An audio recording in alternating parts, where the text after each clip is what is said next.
What's up, everyone? Welcome back to another edition of Sports to the Wire. For those of you who are new to the channel, I am your host, as always, Rasheed White. All right, let's get into it over there, man. A couple of days ago, as a matter of fact, yesterday I made a video. Yesterday morning, basically calling for Sean Marks to actually be fired. I called him actually one of the worst general managers in NBA history. I was going to make a video basically saying this is actually worse than the Billy King trade, and in terms of you have three superstars under your wings there, and you just let them get clipped and fall down to who knows where. And there was a lot of mistakes that were actually made by Sean Marks. And I mean, listen, you lose three superstars, then there's questions that actually has to be really kind of asked in terms of whether he's a really good general manager or not. But basically, listen, he rebounded over here, man. I mean, it's a serious rebound. I think the Brooklyn Nets will make it to the second round. I mean, I'm hearing Charles Barkley and Shaq saying like, "Oh, the Knicks are better than them." Man, it's some really y'all guys stupid or something like that, man. Y'all seriously dumb. So, I mean, you look at Cam Thomas, and I'm looking at the big three in terms of their big three weapons in terms of Mikal Bridges, Cam Thomas, and Ben Simmons. So Ben Simmons actually played really well today. Again, he's dealing with the knee injury.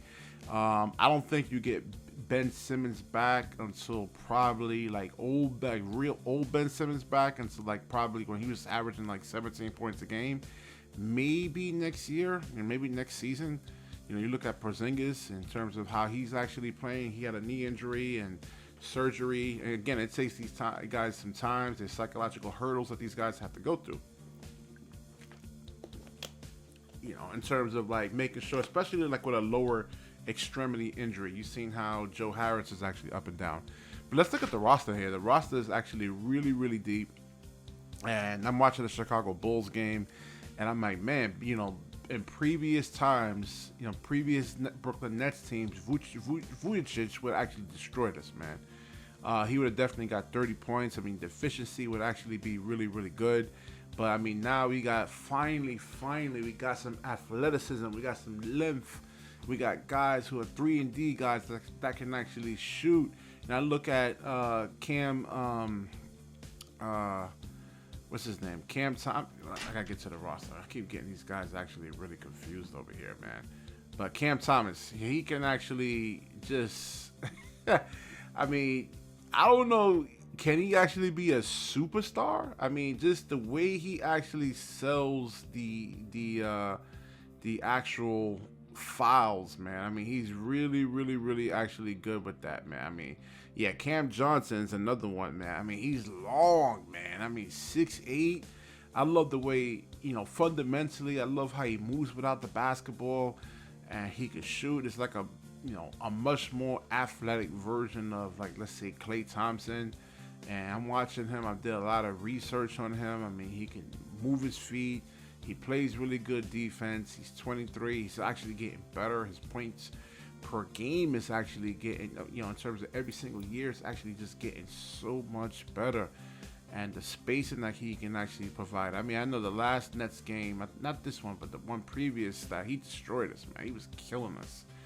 And I'm like, who is this dude over here, man? Cameron Johnson.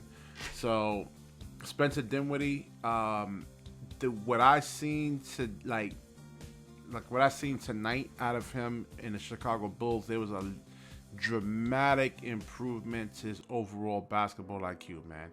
Dramatic improvement. And remember, he can actually guard too. He's actually good at sliding his feet. He could actually really good at moving laterally. And he's 6'6", and I mean, just got a lot of length on his team. I'm like, finally. And it doesn't, I think too bad it actually kind of, he wasn't going to get it without having to give up, a Ben Simmons. Because this actually takes a lot of pressure off of Ben Simmons now. Because Ben Simmons, let's say if you kept KD, you kept Kyrie, Ben Simmons is going to have to guard the best player, in the playoff series. He's going to have to guard Giannis. He's going to have to guard Jason Tatum.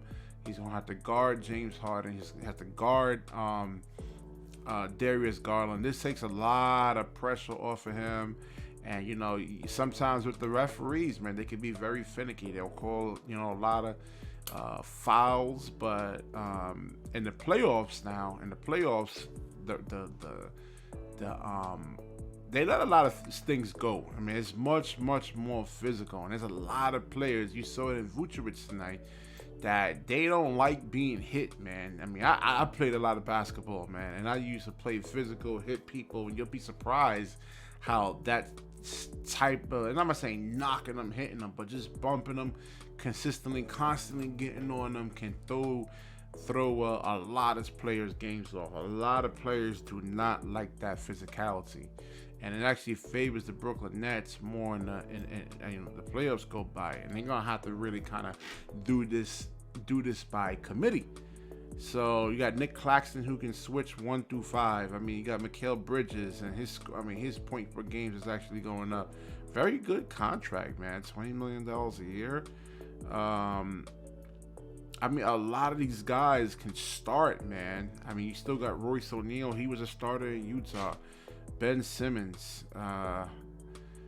he can start. I mean, he was averaging 17, 18 points a game before in Philadelphia. I think it was like 16. The points per game was actually going down. Because they say that's the problem today. You can start getting more data, on these players, and they're gonna pay a lot of attention to you. But yeah, I mean, you guys still got Edmund Summer. There's a lot of guys over here that can actually really play defense. So I want you to let me know what you guys actually really think, man. Is this an improved roster? Can they actually make a move? Let's look at the NBA standings where they currently actually stand now. They stand in the 5th place, the 5th seed right now. I think they can actually creep back up into that 4th seed. I gotta look at the remaining schedule of the Cleveland Cavaliers. The West is actually really improved. We'll see. We gotta see how everything looks. 76ers could take a step back. Oh no, they actually got Jaden McDaniels, so that actually really helps them. We'll see, but I mean, we could see a playoff series between the Knicks and the Nets. Depending on how the actual the what do you call it, the play-in tournament. I think the Knicks will definitely be in that play-in game.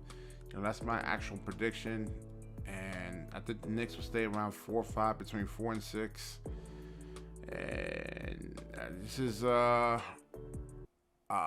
Sean Marks an apology. I do. And this is actually a good haul. They got a bunch of draft picks too, where they can actually acquire another star. I just think if they can actually get one, we'll actually see. Can Mikal Bridges actually morph into that type of star? Guys actually work on their game. We've seen Kawhi Leonard come into this league. He was just a defensive guy. He worked hard. He really worked on his. I'm not saying Mikal Bridges is a Kawhi Leonard, but he worked hard on his game.